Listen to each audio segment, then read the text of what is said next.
We have a report I'd like to go over first. Okay. Get that out of the way. Sounds good. Now, you're just videoing, they're not calling in or anything. Okay.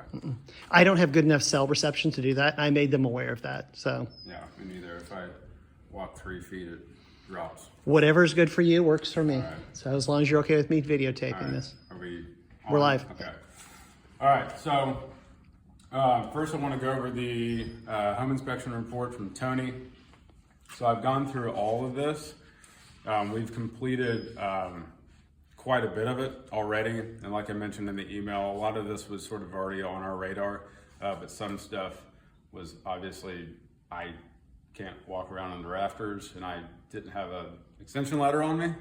So a lot of the stuff that some of the stuff that he saw that's hard to see will get taken care of, but I'll go through that in just a second. So first item, we have foundation anchor bolts are exposed. So those are just blowouts. So that happens on most every house when when the framers are setting the walls.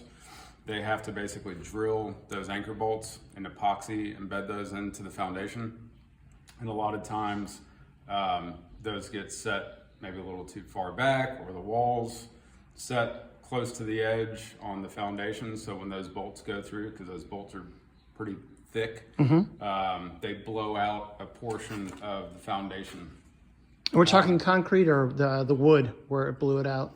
The concrete on the outside. So you can't see them now because they've already gone fixed them? through and parged them. Okay. So basically the fix for that, what they do is they call it parging. It's basically just smearing hydraulic concrete over top of those blowouts where the anchor bolts are. So there were 4 of those. I walked the entire foundation. They hit all of those. There was one section that's not a blowout from an anchor bolt per se. There's a broken section of concrete on the garage wall that had a red arrow. Okay. I did not put that red arrow, so I don't know. It wasn't in Tony's report, so I don't know if he caught it or the framer caught it. But regardless, they're gonna fix that as well. And once we walk around the rest of the house, I can point that out. Great, thanks. Number 2, foundation straps and header straps are installed as required. So some of these are basically just notes or comments. That's one of those. Okay. Just from their perspective, can you point one of those Absolutely. out? Is it the black piece that's hanging there? No, so that's just a strap for the ductwork. Okay. So here's an example of one of the foundation. And what item number is anchors. this? This is number 2. Okay. So this is basically, so on the engineering plans, the engineer record calls out a ton of different hardware in different applications around the house. Okay. So like here, he's called out these anchor bolts with these big square washers. These are embedded in, these are similar to the ones that causes the blowouts on the exterior walls. Yeah, I can see those. Okay. So these are basically drilled into there's a foundation wall underneath this. So this is basically a slab foundation. So most of this, like where we're sitting right now, is 3.5 to 4 inches thick. Okay. And then where you have load bearing walls like this, you have anywhere from 12 to 18 to sometimes even 24-inch deep foundation walls, or we call them stem walls too. Okay. And this is one of them here. So these anchor bolts are actually embedded into that foundation wall Okay. with epoxy. So some applications we have these anchor bolts with the square washers. Some applications we have these larger anchor bolts that sort of have this back to it because they're also screwed to the framing members. You can see there's this huge stud pack right here. Yeah, I noticed one on that wall as well. So Is that because it's load bearing at that is. point? Yep. Okay. And it's also distributing the weight around the windows. Okay. So our weakest points structurally around the building envelope of the house are going to be openings. So like the garage door, exterior doors, windows. So you have basically a triple window here. So this huge opening in the building envelope, which is why we have this big header across the windows up top. And then we have to distribute the weight of this wall somewhere because it can't go straight down. So it basically gets distributed through here, through this stud pack, and then it gets anchored down to the sill plate. So we have a sill plate here. Yep, I can see have a that. top plate there. So it's anchored through the sill plate into the foundation. Okay, very good. What about any of these that look like they're moving a little bit? What is that made of? It's not metal, is it? Yeah, these are steel. Oh, okay. Yep, and there's just a piece of wood, or it's actually a cut nail. So there's some cut nails like those masonry, excuse me, masonry nails that are kind of,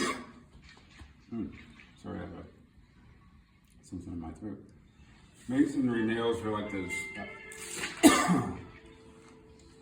triangular nails, and there's one right here. Okay. So it's tight. Up against that. So just the fact that it's up, an 1/8 of an inch doesn't really have any bearing on anything. Okay, that's inside the chamber or cavity of the wall anyway. Correct. So okay. The other thing he calls out are header straps that are done correctly. So this is one of them right there. Mm-hmm. So they're not called out, just so you're aware. There some home inspectors, and this is for you too, if you ever see home inspection reports, some home inspectors every home inspector has their own thing that they call out a lot. Tony's are gusset plates. He's always called out gusset plates. He's big on gusset plates and T-brace nailing and that sort of thing, which is good. Some inspectors are real big on header straps. So this is your header for this cased opening here. And this is basically strapped and anchoring it to this top plate of this load-bearing wall. As if it's all one wall. Correct. Without a break. Correct. Okay. Now, some windows will call for header straps, some exterior doors will call for header straps as well. A lot of our plans, for example, actually call them out on the exteriors, but the plans don't call them out for every single window and every exterior door. So some home inspectors will say some windows missing straps, some doors missing straps. Come to find out, some of them are on the exterior that he didn't see. Okay. And some are actually not specified on the plans as being needed. Okay. And we always go by the engineer record on our structural plans, and we build per plan. So. Got it. Okay. Per plan and per code. Next thing, number 3, he's just noting the top plate penetrations have been sealed with fire retardant foam, and the exterior wall bottom sill plates have also been sealed. So. Okay. I can see that. So. Yeah, so this is a code requirement here. So this is a penetration through a top, this is a double top plate, because there's 2 flat 2x4s here. Okay. This is the top plate of the wall. Any penetrations through a wall cavity at a ceiling height change, which would be right there, require draft stopping in the form of some sort of fire retardant method. You can use rock wool, which is a fire retardant insulation, which we don't ever use here. The easiest thing to use is this orange spray foam. Mm-hmm. I'm familiar with that at my house. That must be a Pulte standard. Yeah, it's readily available anywhere, and it's just easy to apply. And it expands too, so you can squirt just a little bit and it expands. Okay. The other thing that really only one of our trade partners use, so these are test tubes. As I say, it's home defense, right? Yep. Yeah. So these are perforated. Well, the blue ones are not perforated lines. The green ones are perforated lines, and those disperse pesticides inside the walls. Mm-hmm. So while I'm talking about that, I'll explain a little bit more. And a lot of the stuff that we go over now, I'll go over again during the pre-closing orientation. So that's a service that you can sign up for after closing. We don't pressurize those lines at any time during construction. But there's a station, at least one station on the outside of the house, where if you sign up for that service with Home Team Pest Defense, because I believe they're the only people who service those. As far as I know, yeah. They'll pump up those tubes or lines from the exterior of the house. It actually goes into the lines as a liquid and then gets dispersed into the walls as a powder. And you'll notice the green lines everywhere throughout the house. So going back to the draft stopping, so Home Team Pest Defense actually uses a red caulking, which is also called an intumescent caulking. You can see it sort of dark red, and it's actually caulking. Okay. That's also a fire retardant method of sealing that top plate penetration. Okay. You also need, I think it's every 10 feet laterally, so you'll also see the spray foam occasionally on the walls, and that's Yellow's electric, right? correct. Okay. So that's why you'll see that. Let's see. Oh, and then the caulking of the sill plates. So this is basically just a method. This is a little bit different from draft stopping or from fire stopping or fire blocking. But this is basically a method that we use for basically sealing up the envelope of the house. The building envelope is basically the exterior perimeter of the house. And so to seal up any sort of air leakage, so underneath these sill plates, we already use a foam gasket, it's a thin foam gasket. And that's pretty typical for any builder. Those are nailed on to the bottom of the sill plate before the walls are stood up and nailed into place. And those are compressed between the wood and the concrete. Correct. Okay. But then we also go to the next level of sealing these with this white caulking here. Okay. And then we also seal with the fire foam any sort of other cracks and crevices that you can see. Okay. Now up in the attic, just so you're aware, a lot of people will ask, you may see some daylight from some areas, cracks and crevices. I don't see any real examples. Yeah, when I walked around, I didn't see There's any, one but right here. I'm gonna step right behind you. So some people ask if we seal those up or if we can seal them up. That's really negligible, and we don't typically seal those. It's not required by any sort of code or any sort of energy rating, because you also have house wrap on the outside, and you'll have siding, so it's not really a place where water would come in or where pests would come in, and the whole attic will get loose fill attic, blown-in attic insulation as well. So. Okay. All right, next we have some framing topics. So number 4, we have, number 4, 5, and 6, we have some damaged trusses, which again, doesn't happen on every house, but it's very typical. These trusses go through a lot from manufacturing, defects causing manufacturing, and they're huge trusses. I mean, if you look at these, they're all one piece. Each one is one huge piece. So they get manufactured in the factories, and they get carried to their yard with a big forklift.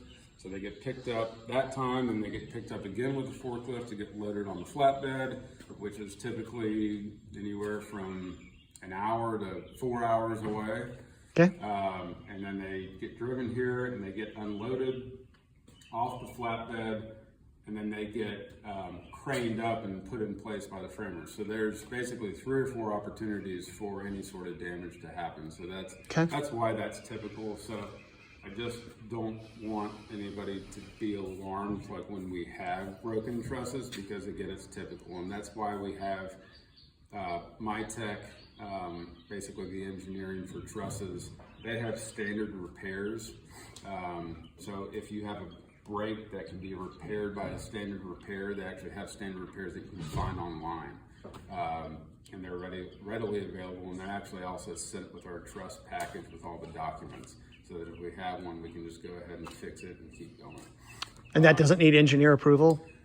The standard brakes don't. Now some brakes, depending on the brake or the extensity of the brake, we do ask for engineer. We go back to the truss manufacturer, to their engineering department, and basically write exactly where the brake is, give them good notes on that, and they spit out a repair typically within 24 hours, and then we give it to the framers and they repair it. So I liked how Tony had suggested it, and I've been talking to Shannon, who Wheeler? Yeah, and she's been at my house multiple times, and I have a similar situation, and she and I discussed, evidently that's a Pulte standard. When you find something with a truss, they hammer something to that, so that if another home inspector comes through and you're trying to sell the home, you're being right up front saying, hey, this was a problem, it's been fixed, this is how it was fixed, and it was approved by an engineer. Yeah, and we try to do that. We also upload, we're supposed to be uploading any sort of documents like that to our internal file for the house. So if Shannon comes along at the 1 year, she can say, if there's an issue with the truss, for example, she can bring all those documents with her and look them up on our internal file and say, okay, I see that this truss was repaired.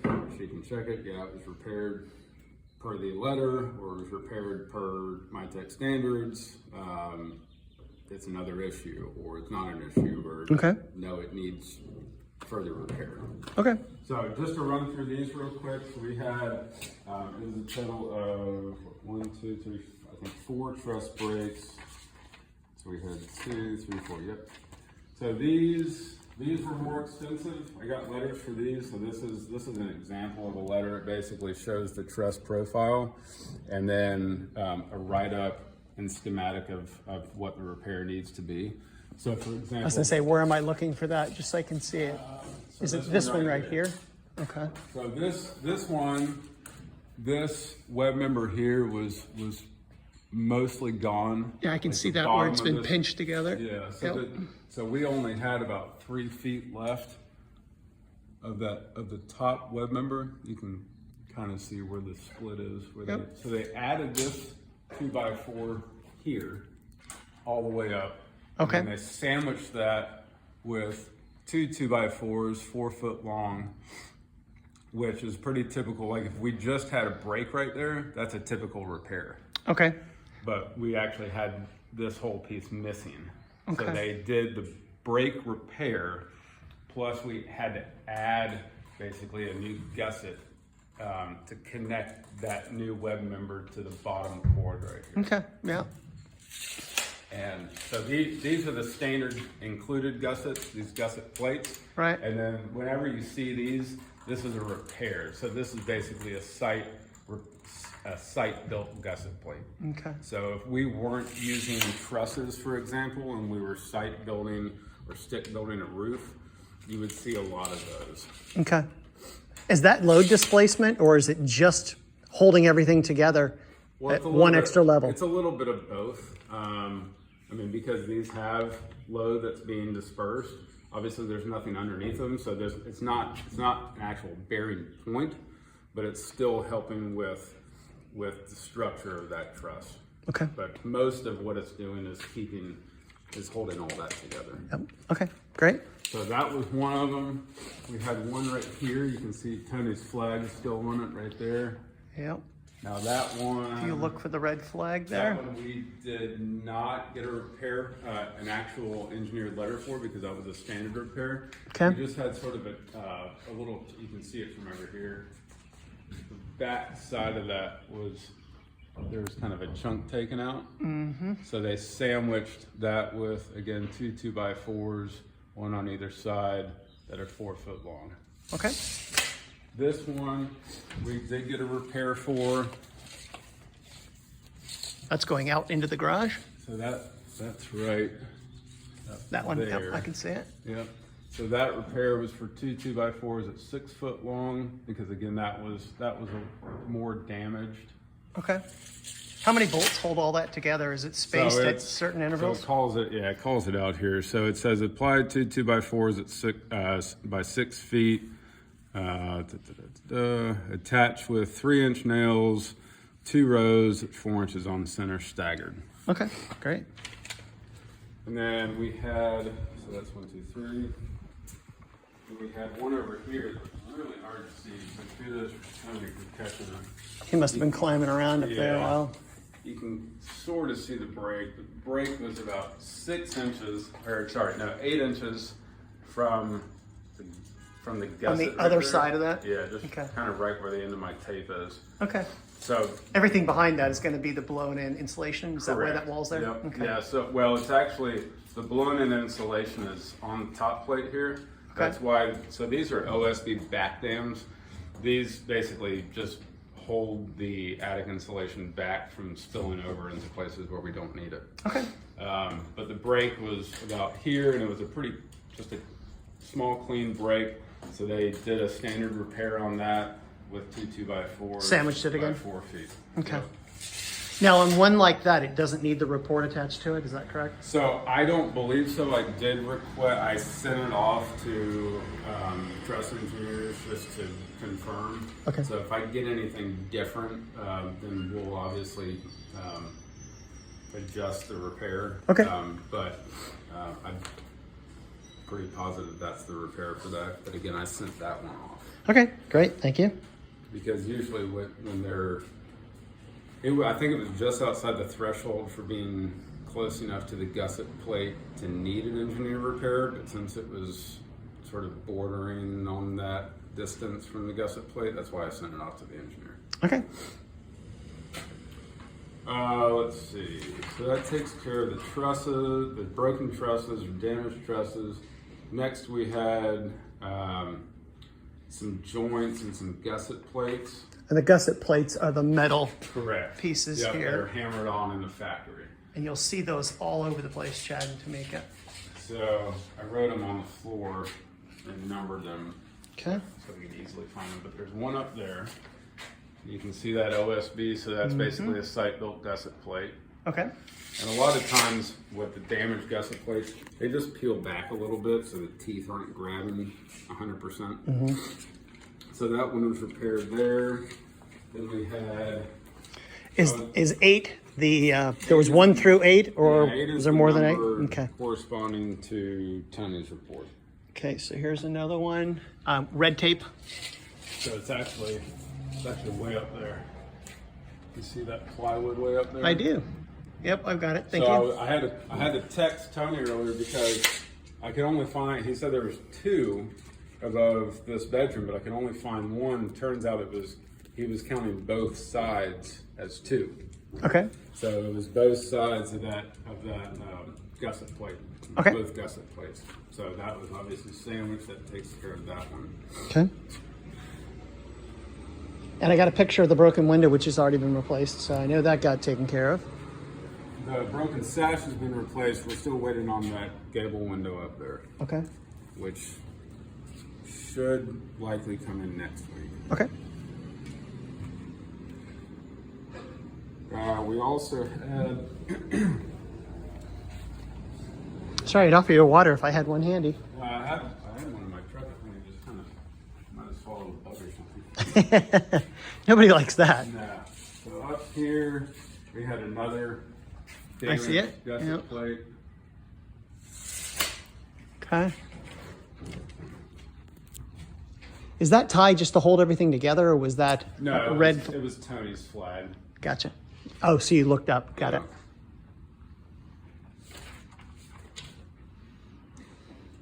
If we want to go upstairs real quick, we'll check a couple other things upstairs.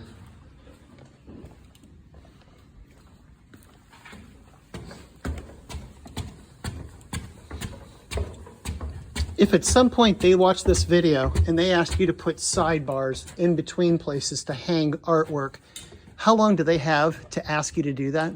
So it's not something we typically do. Okay, just thought I'd ask. Yeah. Okay. We don't, even for like TV locations, we don't typically do that. Okay. All right, back here in this guest bedroom, we had 2 misplaced gusset plates from the factory. So again, these are built in the factory by man Okay. or woman. And you can see these are just, they should have been a little bit further up to catch more of that meat from Right. from this web member and that web member. So basically what the framers need to do here is just a standard gusset repair with the OSB on either side. And that's a press board, just so you guys Correct. understand what that is. So there and there. Okay. And they had that, so that item's still open. Okay. Now, just so you're aware, the rest of the stuff that's still open should get handled today. And also so you're aware, the schedule of events, we probably won't insulate until Tuesday realistically, Okay. at best. It's supposed to get rain Tuesdays, at least. Yep. Got a chance. The house is essentially dried in.